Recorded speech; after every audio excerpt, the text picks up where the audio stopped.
आजची ही घटना या पुरोगामी सातारा जिल्ह्याला किंबहुना जो जिल्हा कैलासवासी चव्हाण साहेबांचा जिल्हा म्हणून ओळखला जातो, या जिल्ह्याच्या दृष्टीने एक अतिशय काळाकुट्ट दिवस आहे असं म्हणलं तर काही वावगं होणार नाही। खरं तर या जिल्ह्यानं राज्याला नेतृत्व दिलं, देशाला नेतृत्व दिलं आणि दुर्दैवानं आज या जिल्ह्यामध्ये अशा पद्धतीनं आसुरी सत्ता मिळवण्याचा जो प्रयत्न झाला, हा जिल्ह्याच्या राजकीय जो इतिहास आहे या इतिहासाच्या दृष्टीनं अतिशय घृणास्पद प्रकारे असं म्हणलं तर काही वावगं होणार नाही। खरं तर या जिल्ह्यामध्ये अनेक राजकीय संघर्ष झाले। अनेक पक्ष पूर्वी होते, आज जसे तसे पूर्वी होते। अनेक दिग्गज मंडळी या जिल्ह्यामध्ये त्यांनी नेतृत्व केलं, या जिल्ह्याला विकासात्मक दिशा देण्याचं काम केलं। त्याच सातारा जिल्ह्यामध्ये दुर्दैवानं जे याच्यापूर्वी कधीही घडलं नाही, कधीही नाही, म्हणजे तुम्हालाही पत्रकारांना कल्पना आहे की अशी घटना याच्यापूर्वी या जिल्ह्यामध्ये कदापिही घडली नाही, ती घटना आज सातारा जिल्ह्यामध्ये भारतीय जनता पार्टीनं जे राजकारण आज या ठिकाणी केलं त्यामुळे या जिल्ह्याची मान शर्मेनं खाली गेली असं म्हणलं तर वावगं होणार नाही। खरं तर आमची मेजॉरिटी होती। लोकशाहीमध्ये मेजॉरिटीला महत्व असतं आणि दुर्दैवानं आज मेजॉरिटीचा विचार न होता पोलीस बळाचा, प्रशासनाचा प्रचंड वापर करून, म्हणजे मगाशी म्हणल्याप्रमाणे आम्ही राज्याचे दोघं मंत्री आहोत, खासदार आहेत, आमदार आहेत, आम्ही एवढी मंडळी जबाबदार तिथं असताना सुद्धा प्रशासनानं आमच्या सारख्यांवर दांडगावा करावा याच्यासारखं दुर्दैव असूच शकत नाही। यासाठी म्हणजे आजची ही घटना माझ्या माहितीप्रमाणे किंवा मला जे वाटतं, या जिल्ह्यातल्या सर्वसामान्य माणसाला ही घटना बिलकुल आवडणार नाही। या जिल्ह्यातला प्रत्येक माणूस आजच्या या निवडीचा निषेध करेल अशा पद्धतीचं कार्य आज या मंडळींनी त्या ठिकाणी केलं। म्हणजे मेजॉरिटी आमची असताना खोटे नाटे गुन्हे दाखल केले। बर मला सांगा, ज्या व्यक्ती अब्स्कॉन्डिंग आहे म्हणले, ती व्यक्ती पोलीस स्टेशनला जाऊन सांगते, समक्ष इन कॅमेरा स्वतःच्या लेखी हातानं निवेदन लिहिते, देते। ही घटना पहाटे 5:30ची आणि पुन्हा 6:15ला त्याच पद्धतीचा दुसरा गुन्हा हा दाखल केला जातो आणि तो अपहरण करून खून करणे अशा पद्धतीचा गुन्हा हा दाखल केला गेला आणि जे आमचे सदस्य होते त्या सदस्यांना मतदानापासून जाणीवपूर्वक प्रशासनाला आणि पोलिसी बळाचा वापर करून आमच्या लोकांना मतदान करू दिलं नाही। हा लोकशाहीचा गळा घोटण्याचा प्रकार आहे। ते आज या जिल्ह्यामध्ये घडलं आणि मला खात्री आहे हा जिल्हा, या जिल्ह्यानं देशाला स्वातंत्र्य मिळण्याकरता योगदान दिले। म्हणजे स्वातंत्र्यपूर्व काळामध्ये सुद्धा या जिल्ह्यातल्या अनेकांनी बलिदान दिलं आणि या राज्याचं सुद्धा नवमहाराष्ट्र निर्माण करण्याकरता सुद्धा या जिल्ह्यातल्या नेत्यांनी फार मोठं योगदान दिलेलं आहे आणि अशा जिल्ह्यामध्ये हा प्रकार घडणं हे निश्चितपणानं दुर्दैवी आहे। काल अक्षरशः तुम्हाला खोटं वाटेल, काल आमच्या सदस्यांना म्हणजे महिला सदस्यांना उचलण्याकरता 10 गाड्या पोलिसांच्या आल्या होत्या. महाबळेश्वरला आम्ही सदस्य ठेवले होते.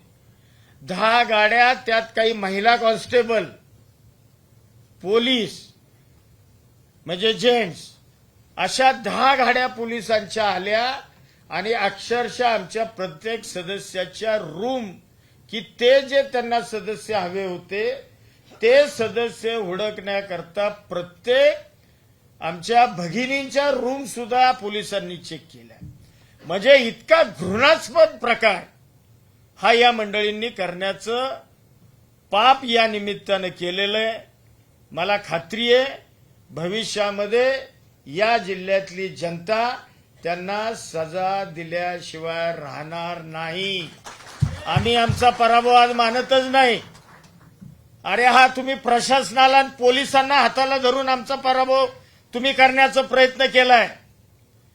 परंतु हा लोकशाहीनं जो कौल आम्हाला जिल्हा परिषदेच्या निवडणुकीला दिला होता तो कौल तुम्ही पायदळी तोडवला आणि तुम्ही हुकुमशाही पद्धतीनं दांडग्याव्यानं प्रशासनाला हाताशी धरून तुम्ही चुकीच्या पद्धतीनं आज कारभार केलेला आहे. त्याचं प्रायश्चित्त भविष्यामध्ये तुम्हाला 100% मिळाल्याशिवाय राहणार नाही. प्रश्न विचारायचा काय याच्यात एकच अजून सांगायचं राहिलेलं आहे. कामेश कांबळे त्याचे वडील यांना काल रात्री आणि त्यांच्या दरवाजा टाकण्यात आला होता. तुम्ही कंप्लेंट करा आणि तक्रार नोंदवा. आणि विशेषतः ती तक्रार नोंदवायला त्यांच्या घरी पोलीस निरीक्षकाला गेलं होतं. त्यांनी सांगितलं मी पोलीस स्टेशनला तक्रार करेन. त्यांनी सांगितलं माझा मुलगा गेलेला नाही, तो स्वतःहून गेलेला आहे, मला तक्रार करायची नाही. तशीच केस दुसऱ्या एका सदस्याच्या बाबतीमध्ये सुद्धा तसंच केला. ऋतुजा शिंदे यांच्यावर सुद्धा अशा प्रकारची पोलिसांना तक्रार करायला लावली होती. आणि पोलीस तक्रार करायला नेतात, ते स्वतःहून नाही म्हटलं तर किती पोलिसांनी खोट्या कॅल्क्युलेट करण्याचा प्रयत्न केला. मगाशी आबा म्हणाले रात्रीची सगळीकडे कुठे कुठे आपल्याला तक्रार करून घेता येईल, कशी कारवाई करता येईल याचे प्रयत्न केले, त्यातही ते यशस्वी झाले नाही. मगाशी संजूराजांनी आम्ही सगळ्यांनी बोललो, एवढं होऊन सुद्धा आमच्या एकही सदस्य हल्ला नाही. एकही सदस्य हल्ला 33ची बेरीजी 33चीच होती, फक्त एकही सदस्य हल्ला नाही. दुर्दैव आहे आमचा पराभव लोकांनी नाही केला, सदस्यांनी नाही, आमचा पराभव या प्रशासनाने केला. प्रश्न काय असतील ते विचारा. आपण म्हटला की आम्ही तात्काळ गुन्हे दाखल करणार आहोत. हे गुन्हे आजच्या आज दाखल करणार का तुम्ही? आणि तुमचे जे सदस्य आहेत ते एसपी ऑफिसच्या समोर ठाण मांडून बसतील का की एसपींचा राजीनामा एसपींना तात्काळ निलंबित करावं? नुसत्या सदस्यांनी रस्त्यावर बसून एसपींच्या समोर उपयोग नाही. हा प्रश्न राज्याच्या प्रमुखांसमोर मांडला पाहिजे. राज्याचे प्रमुख, मंत्रिमंडळाचे प्रमुख माननीय मुख्यमंत्री आहेत. म्हणून मी आणि आबांनी ठरवलेलं आहे की येणाऱ्या मंत्रिमंडळाच्या बैठकीमध्ये आम्ही हा विषय पहिला आमच्या उपमुख्यमंत्र्यांकडे, मी शिंदे साहेबांकडे मांडेन, आवाताई वहिनी साहेबांच्याकडे मांडतील आणि मग आम्ही तो मुख्यमंत्र्यांकडे मांडू. नंबर 1. आणि गुन्हा दाखल करायला मस्त आम्ही जाऊ. पोलिसांना कुठे गुन्हे दाखल करायची सवय लागली, त्यामुळे खरा गुन्हा दाखल करून पोलीस घेणार नाहीत. त्यामुळे आम्ही न्यायालयात दाद मागू. आम्ही न्यायालयाकडे वस्तुस्थिती मांडू. न्यायालयाच्या आदेशानं मग पोलिसांना न्यायालयाचा आदेश डावलू शकत नाहीत. काय सांगता येत नाही. साताराची एसपी ते सुद्धा करतील. आज त्यांचा अनुभव आम्ही घेतलेला आहे. त्यामुळे सातारची एसपीना केवळ वरनं फोन आला एक की त्यांना आबाळ 2 बोटं ठेकणं वाटतं, असं त्या तुषार दोशींच्या कामाची पद्धत आहे. मग आजपर्यंत त्यांना चांगलं समजत होतो, पण जालन्यातनं त्यांना का काढलं मनोज जरांगे पाटलांच्या केसमध्ये, आता त्या सगळ्या जुन्या प्रकरणाची माहिती मला माहिती आहे सगळी, पण मी आतापर्यंत आपला गप्प होतो. पण आता ती सुद्धा माहिती सगळी काढून आणावी लागेल किंवा काढू आम्ही. पण ठीक आहे, आम्ही न्यायालयामध्ये ह्याची दाद मागू. महेश हो नाही नव्हते. आमचे जे 2 सदस्य गैरहजर होते त्यांना नाही आमच्या बैठकीला गैरहजर होते. आमच्या बैठकीला त्यांना काल बैठकीचं नोटीस दिलेलं होतं. नोटीस त्यांनी स्वीकारलं होतं. त्याप्रमाणे त्यांना सकाळी 10 वाजता सातारला लेक्यू हॉटेलमध्ये बैठकीला बोलवलं होतं. ते बैठकीला आले नाहीत. त्यांच्या ईमेलवर त्यांच्या व्हॉट्सअपवर, त्यांच्या फोनवर त्यांना बैठकीचं नोटीस प्राप्त झाले, अधिक त्यांना व्हीप सुद्धा बजावण्यात आलेला आहे. त्यामुळं आम्हाला ज्या काय बाबी पक्ष म्हणून करायच्या होत्या त्या आम्ही केलेल्या, तरी सुद्धा ते 2 सदस्य गैरहजर राहिलेले. त्यांच्यावर पक्षांतर बंदी कायद्यान्वये त्यांचं सदस्यत्व रद्द करण्याची प्रक्रिया लगेच चालू केली जाईल. राज्याचे मुख्यमंत्री हे भाजपचे आहेत, तर त्यांचा याच्यामध्ये काय हस्तक्षेप आहे का या सर्व प्रकरणात? आता आपल्याला समजलं पाहिजे ना हे कुणाच्या सांगण्यावरून होतंय. तो प्रश्न मला विचारा. जरा सगळ्या प्रकरणामध्ये कसं आहे? असं आहे की गृह खातं ज्यावेळेला चालतं सरकारमध्ये आहे, परंतु 100% वरच्या असलेल्या हस्तक्षेपामुळे हा सर्व प्रकार झालेला आहे. हे तुम्हाला सुद्धा माहिती आहे. आणि सत्य आहे की सत्य आहे. जिल्ह्यात अशी अनेक प्रकरणं घडलेली आहे की ज्याच्यामुळे पोलिसांनी एक तर्फी निकाल लागलाय, त्याच्याबद्दल तुम्ही आवाज उठवणार का? गेल्या आठवड्याभर आम्ही हो. सभागृहात आवाजच उठवतो, आता पुढे सुद्धा उठवणार आहोत. शेवट कसा सांगायचं नसतं. शिवसेना, मला प्रश्न विचारला म्हणून मी सांगतोय, शिवसेना शिवसेनेच्या पद्धतीनं योग्य वेळ येण्याची वाट बघत असते. योग्य वेळ आली की आमचे नेते आदरणीय एकनाथजी शिंदे साहेबांनी कसा कार्यक्रम टांगापलटी करायचा केला जातो हे करून दाखवलेला आहे. त्यामुळे ठीक आहे. कसं आहे, एका लुगड्यानं कुणी म्हातारं होत नाही. मी डोंगरी भागातनं आलेला कार्यकर्ता आहे, त्यामुळे कदाचित तुम्हाला ही नवीन वाटेल माझं काहीतरी बोलणं, पण एका लुगड्यानं कुणी म्हातारा होत नाही. ठीक आहे, आज त्यांचे दिवस आहेत, हे दिवस बदलतील ना, बघू त्यावेळी. मग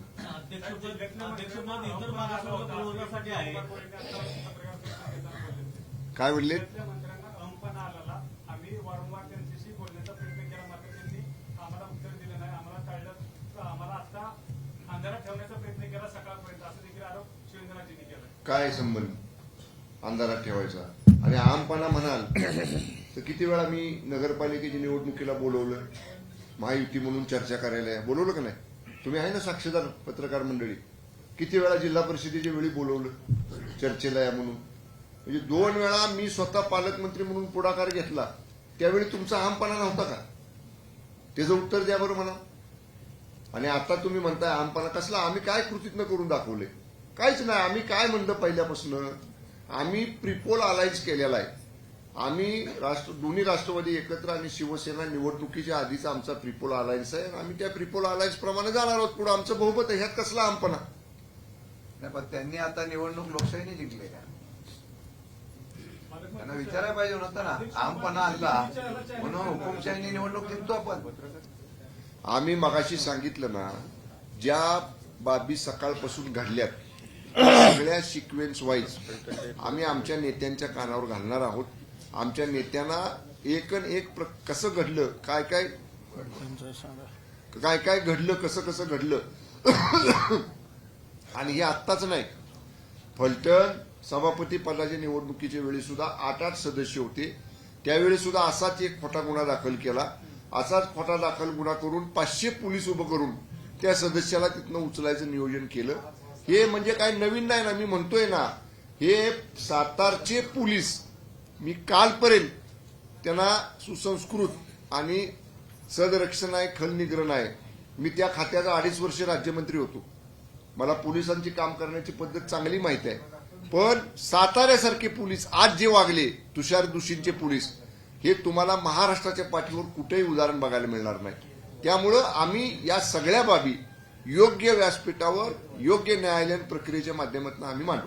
आणि ऐका, 1 मिनिट सांगतो, ते 100% कायदेशीर त्यांच्यावर आम्ही त्याप्रमाणे प्रक्रिया चालू करू. पण हे सगळं करत असताना शेतकरी कामगार पक्ष असेल, राष्ट्रवादी दोन्ही असतील, शिवसेना काँग्रेस, शिंदे गट आहे आणि काँग्रेसचा सुद्धा एक सदस्य आणि आमचा शेतकरी संघटनेचा पदाधिकारी, संघटनेचा सदस्य, ते सुद्धा आमच्यावर ठाम राहिले. भाजप विरुद्ध सगळे प्रामाणिक राहिले.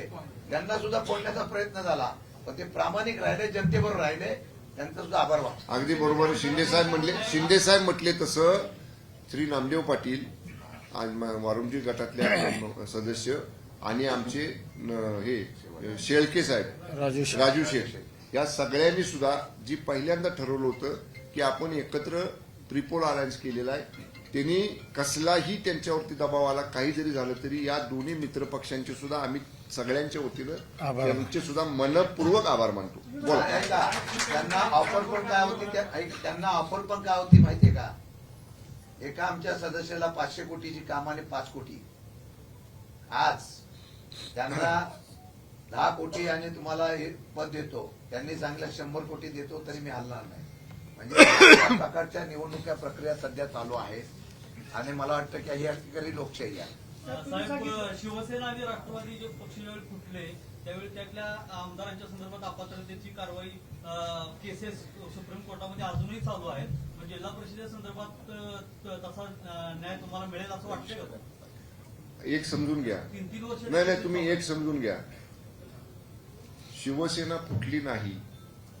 शिवसेना नाव कुणाकडे आहे? धनुष्यबाण चिन्ह कुणाकडे आहे? त्याच्याच केसेस आजही केसेस न्यायालयीन प्रक्रिया आज दाखल केली, उद्या निर्णय होत नाही हो साहेब. ह्या बाबतीत तुम्ही फुटलीचा शब्द वापरला. मूळ शिवसेना आमची आहे.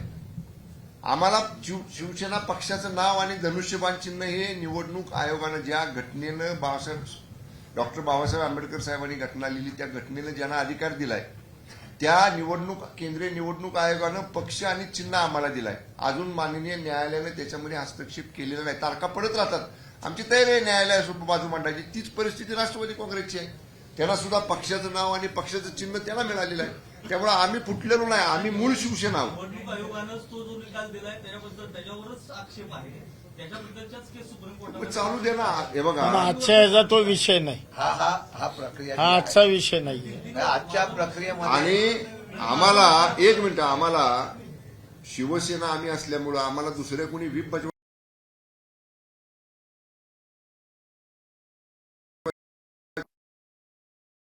मोडलाय. इथं 2 सदस्य जे शिवसेनेचे आहेत त्यांना व्हीप बजवायचा अधिकार पक्षानं मला दिला होता उपनेते म्हणून. मी त्यांना व्हीप बजावलेला आहे. त्या व्हीपची अंमलबजावणी त्यांनी केलेली नाही. व्हीपचं पालन त्यांनी केलेलं नाही. उघड त्यांनी कायद्याचा भंग केलेला आहे. त्यामुळे आम्ही त्याच्याप्रमाणे पुढे डिस्क्वालिफिकेशन त्यांचं करणार. माझा मुद्दा साहेब एवढाच आहे की अपात्रतेच्या संदर्भातला केसचा निकाल 3-3 वर्ष लागत नाहीये. आमदारांच्या अपात्रतेच्या संदर्भातला तर जिल्हा परिषद सदस्यांच्या संदर्भातला अपात्रतेचा निर्णय तुम्हाला कधीपर्यंत लागेल असं वाटतं? आमचा प्रयत्न राहील लवकर लागावा.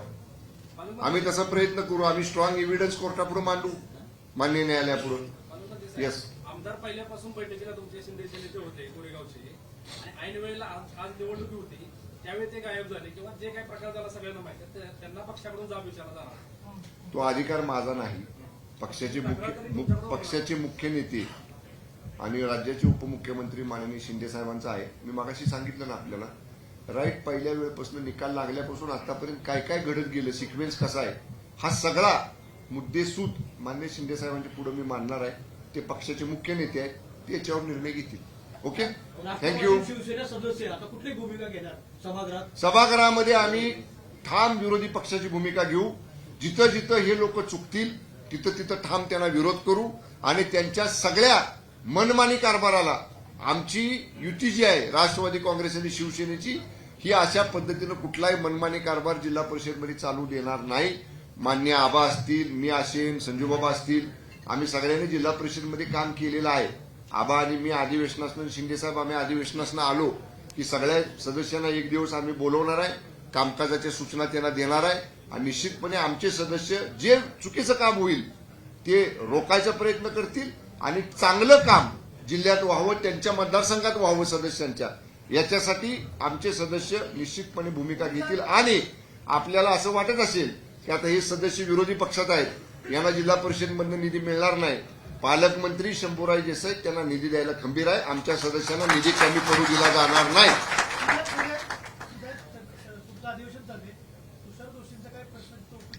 मंत्र्यांना उपस्थित करता येत नाही ना, मंत्र्यांना उत्तर द्यावं लागतं. प्रदेशाध्यक्ष मी गेल्या आठवड्यापासून कायदा सुव्यवस्थेवर बोलतोय विधानसभेत. हो, पण त्याला यांना माहितीये, पण त्याला पाठीशी घालून मी ऐकतोय ते काय बोलतात ते. काय बोलणार. पण तरी पण हा विषय सोमवारी आम्ही सभागृहात काढणार. आणि तुम्ही प्रश्न विचारला तसा, ह्या घटनेमुळे कधी नव्हती आमची व्यक्तीची मजबूत बळी झालेली आहे. आमच्या महिला सदस्य किती आक्रमक होत्या आतमध्ये, त्यांना विचारलं तुम्हाला सांगते. एबीपी माझा, उघडा डोळे बघा नीट.